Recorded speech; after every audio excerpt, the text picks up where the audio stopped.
ایک یہ ہے کہ پتہ ہوتا ہے اور آدمی کام نہیں کر سکتا ہے، تو وہ وجہ اس کی یہ ہوتی ہے کہ اس کے اندر اتنی ایمانی طاقت نہیں ہوتی کہ اس برے کام کو چھوڑ سکے۔ اور ایمانی طاقت سے مراد اللہ پر ایمان نہیں ہے، یہاں پہ اللہ کے سامنے پیش ہونے کا ایمان ہے، یہ یقین کہ اللہ کے سامنے جا کے میں نے کھڑا ہونا ہے اور آج جو میں کر رہا ہوں اس کا مجھے جواب دینا ہوگا۔ جب اس یقین کے اندر کسی وجہ سے کمی آ جائے، دنیا میں گم ہو کے غفلت ہو جائے، یا اس کے بارے میں کوئی مجھے چھڑا لے گا فلانا فلانا فلانا، ٹھیک ہے نا، سفارش کام آ جائے گی، کچھ یہ ہو جائے گا، یا اللہ غفور الرحیم میں پوچھے گا ہی نہیں، جب وہاں محاسبے کے بارے میں انسان کے خیالات کے اندر کوئی اس طرح کا تغیر پیدا ہو جائے، پھر وہ بے فکر ہو جاتے ہیں، پھر اس کے اندر اتنی موٹیویشن نہیں رہتی کہ اس برے کام کو چھوڑے۔ اگر اسے یہ خطرہ ہو کہ میرا محاسبہ ہوگا اور گردن ناپی جائے گی میری، تو جب وہ غلط کام اس کے سامنے آئے گا تو وہ وقت ذہن میں لا کر تو بڑی سے بڑی جو کشش والی چیز ہوتی ہے نا، اس سے آدمی قدم کھینچ سکتا ہے۔ یہ صرف اللہ کے سامنے کھڑے ہونے کا احساس ہے۔ وَمَنْ خَافَ مَقَامَ رَبِّهِ وَنَهَى النَّفْسَ عَنِ الْهَوَىٰ، جو ڈرا کہ اس نے اپنے رب کے سامنے جا کے کھڑا ہونا ہے تو اس نے روکا اپنے نفس کو خواہش کرنے سے۔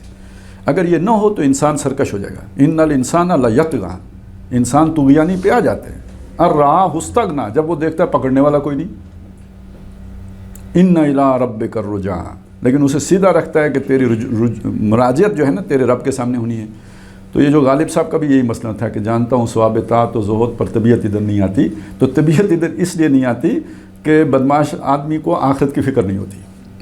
وہ آخرت کی اللہ کے سامنے پیشی کی فکر ہوگی تو پھر طبیعت خود بخود آئے گی، اس کے لیے کوئی مسالے لگانے کی اسے ضرورت نہیں ہوگی۔ ایک مسئلہ تو یہ ہوتا ہے۔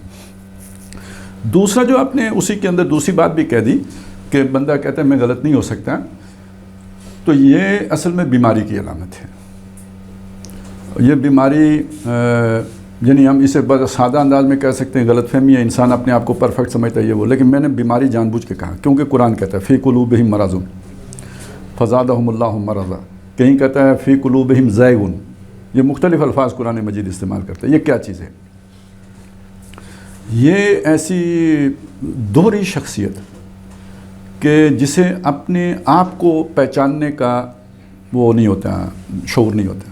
ویسے آپ گفتگو کریں گے آپ کو بہت ہوشیار، چالاک، سیانے معلوم ہوں گے، اسے ہم کہتے ہیں ورلڈلی وائز پیپل، دنیاوی اعتبار سے بہت ہوشیار لوگ، لیکن یہ اتنے فوکس ہوتے ہیں لمحہ موجود میں کہ اپنے اس باکس کے اندر سے باہر، اور جسے ہم کنویں کا مینڈک کہتے ہیں، اس سے باہر نہیں دیکھ سکتے۔ لہٰذا جب وہ اس باکس میں ہوتے ہیں تو اس دوسرے باکس کو بھولے ہوئے ہوتے ہیں، اور جب اس باکس میں ہوتے ہیں تو اس باکس کو بھولے ہوتے ہیں۔ یہ کمپارٹمنٹل سوچ ہو جاتی ہے اپنے اپنے کمپارٹمنٹ میں۔ تو یہاں پہ جب وہ میرے ساتھ بیٹھا ہوگا تو پورا مولوی ہوگا، اور سارے یہ سمجھیں گے کہ اس سے بڑا تو عاشق رسول کوئی نہیں ہے، ٹھیک ہے۔ تو شام کو جس لئے وہ دوسری محفل لگے گی تو اتھے ہی پورا ہوئے گا، اس وقت اسے یہ بھولا ہوا ہوگا تو یہاں پہ وہ بھولا ہوا ہوگا۔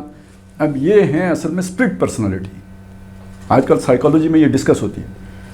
تو یہ قرآن مجید نے وہ جو وہاں پہ نقشہ کھینچا نا، اصل میں اس میں ہم تھوڑا دھوکہ یہ کھا جاتے ہیں کہ شاید وہ جان بوجھ کے ایسا کرتے ہیں، نہیں، یہ اسپلٹ پرسنالٹی ہے۔ وَإِذَا لَقُوا الَّذِينَ آمَنُوا قَالُوا آمَنَّا، ایمان والوں کے ساتھ آ کے مومن بن جاتے ہیں۔ وَإِذَا خَلَوْا إِلَىٰ شَيَاطِينِهِمْ قَالُوا إِنَّا مَعَكُمْ، وہاں جا کے ان کو کہتے ہیں ہم تمہارے ساتھ ہیں، اس وقت یہ یاد نہیں ہوتا، اس وقت وہ یاد نہیں ہوتا۔ تو یہ ایسی شخصیات مریض شخصیات ہوتی ہیں، ان کو بہت سی غلط فہمیاں ہوتی ہیں اپنے بارے میں۔ انہی میں سے ایک یہ بھی ہے کہ مجھ جیسا کوئی بھی نہیں، ہم چمان دیگر نیست، اسی میں یہ کہ میں بڑے خودداد صلاحیتوں کا مالک ہوں، میں غلط نہیں کر سکتا۔ تو یہ میں کے اسیر ہوتے ہیں، ان کی میں بہت بڑی ہوئی ہوتی ہے۔ اسی کے لیے یہ جو ہے نا ایک نرگسیت یعنی خود پسندی کا شکار انسان، اور یہ کسی میں تھوڑی ہوتی ہے کسی میں زیادہ، تھوڑی تھوڑی تو سب میں ہی ہوتی ہے، لیکن وہ مرض نہیں ہوتا۔ یہ جب بالکل ہی کسی کے توجہ دلانے سے بھی نہ جب سمجھ آ رہی ہو تو یہ مرض بن جاتا ہے۔ اخذت العزت بالاسم، جب اس کی عزت نفس حق قبول کرنے کے راہ میں رکاوٹ بن جائے، اسے گناہ پر پکڑ لے، تو یہ پوری مرض جو ہے نا پوری طرح ظاہر ہو جاتے ہیں، اب ناقابل اصلاح ہوتے ہیں، اب اس کی کوئی اصلاح نہیں ہو سکتی۔ تو ایسے لوگ یقیناً ہوتے ہیں کہ جو یہ کہتے ہیں کہ مجھ سے غلطی نہیں ہو سکتی، تو وہ ایک علیحدہ معاملہ ہے۔